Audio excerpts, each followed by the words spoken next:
Assalamualaikum warahmatullahi wabarakatuh. Halo Bapak dan Ibu Guru, jumpa lagi bersama saya di channel Lala Laila. Kali ini kita akan berbincang perihal apa saja sih yang harus dipersiapkan untuk tahun ajaran baru 2022-2023. Baiklah Bapak dan Ibu, setidaknya ada 3 hal penting yang harus kita persiapkan di tahun ajaran baru. Yang pertama perangkat ajar, kemudian pembelajaran dengan paradigma baru, dan yang ketiga yaitu asesmen. Bapak dan Ibu, ada 6 perangkat ajar yang harus kita persiapkan. Yang pertama, melakukan analisis terhadap capaian pembelajaran atau CP.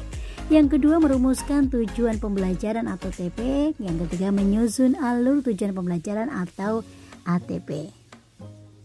Kemudian, untuk selanjutnya yaitu keempat, mempersiapkan asesmen diagnostik, menyusun modul ajar, dan yang terakhir, menyusun bahan ajar. Bapak dan Ibu, capaian pembelajaran atau CP diambil dari Keputusan Kepala Badan Standar Kurikulum dan Asesmen Pendidikan, Kementerian Pendidikan, Kebudayaan, Riset dan Teknologi nomor 033-H-KR-2022 tentang capaian pembelajaran pada pendidikan anak usia dini, jenjang pendidikan dasar dan jenjang pendidikan menengah pada kurikulum Merdeka. Bapak dan Ibu, perlu diketahui bahwa capaian pembelajaran atau CP merupakan kompetensi minimum yang harus dicapai peserta didik untuk setiap mata pelajaran. CP dirancang dengan mengacu pada standar kompetensi lulusan atau SKL dan standar isi sebagaimana kompetensi inti dan kompetensi dasar atau KIKD dalam kurikulum 2013 yang dirancang. Capaian pembelajaran ini juga menyesuaikan tahap perkembangan peserta didik. Capaian pembelajaran dibagi berdasarkan fase usia. Bapak dan Ibu, berikut adalah fase usia, di mana satu fase memiliki rentang waktu yang berbeda-beda. Bisa dilihat di sini dari fase pondasi yaitu prasekolah sampai fase F untuk kelas 11 sampai 12 SMA atau sederajat.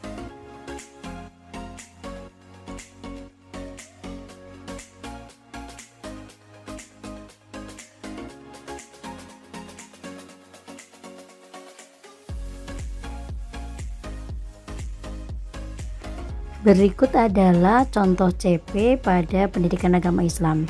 Pada akhir fase A, pada elemen Al-Quran hadis, peserta didik dapat mengenal huruf hijaiyah dan harokatnya, huruf hijaiyah bersambung, dan mampu membaca surah-surah pendek Al-Quran dengan baik. Demikian pun di dalam elemen akidah, berbeda kembali, bahwa peserta didik mengenal rukun iman kepada Allah melalui nama-namanya yang agung atau Asmaul Husna, dan mengenal para malaikat dan tugas yang diembannya.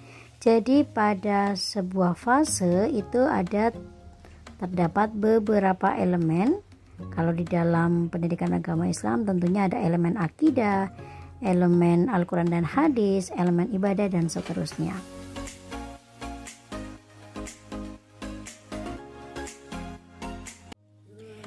Nah, di dalam rumusan tujuan pembelajaran itu harus memiliki atau mengandung setidaknya 2, teman-teman. Yang pertama kompetensi, kedua konten, ketiga ini hanya opsional saja yaitu variasi. Di contoh rumusan tujuan pembelajaran yang di sini, teman-teman bisa lihat di lingkar merah itu menunjukkan kompetensi. Kemudian yang di lingkar putih menunjukkan kontennya.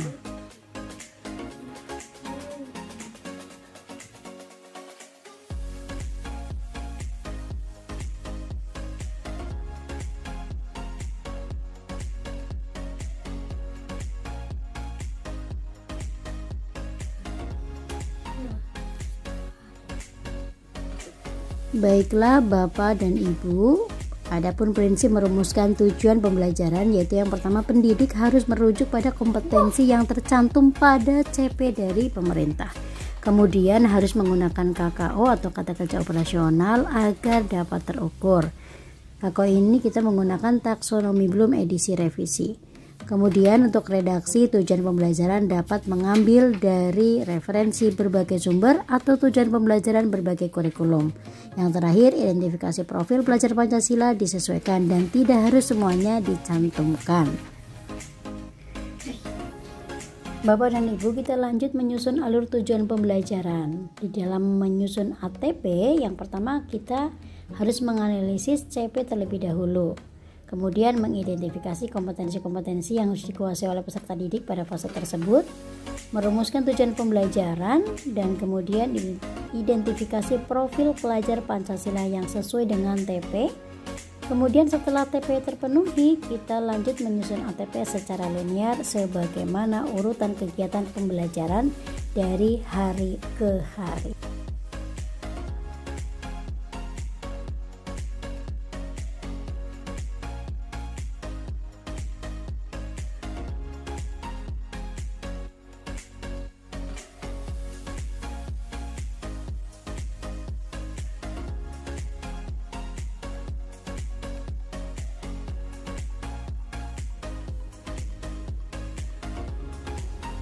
Perangkat selanjutnya Bapak Ibu yaitu mempersiapkan asesmen diagnostik yang memiliki dua jenis, yaitu asesmen diagnostik non-kognitif dan asesmen diagnostik kognitif. Adapun penjelasan asesmen diagnostik baik kognitif ataupun yang non-kognitif nanti akan dijelaskan di video yang terpisah, apa, bagaimana, dan kemudian instrumen seperti apa yang akan digunakan. Insya Allah nanti akan dijelaskan di video selanjutnya.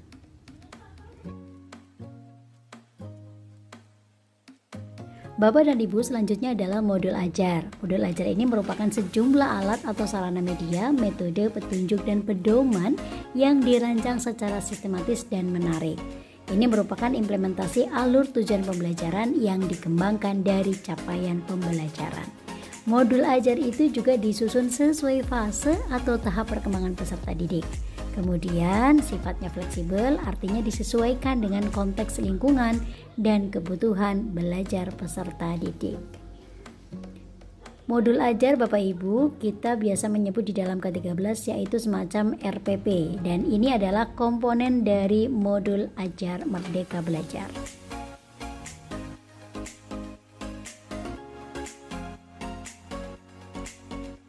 Selanjutnya yaitu yang terakhir adalah bahan ajar. Bahan ajar ini merupakan segala bentuk bahan yang digunakan untuk membantu guru dalam melaksanakan kegiatan belajar mengajar di kelas. Dalam Merdeka Belajar, bahan ajar telah tersedia di platform Merdeka Mengajar yang dirilis oleh Kemendikbudristek. Bahan ajar ini dijadikan inspirasi, referensi dalam mendukung proses mengajar guru. Bapak dan Ibu, demikian adalah penjelasan tentang perangkat ajar apa yang perlu dipersiapkan untuk menyambut tahun ajaran baru. Adapun perihal pembelajaran dengan paradigma baru serta asesmennya nanti akan dijelaskan di video selanjutnya. Terima kasih atas segala perhatiannya, tetap semangat, salam Merdeka Belajar.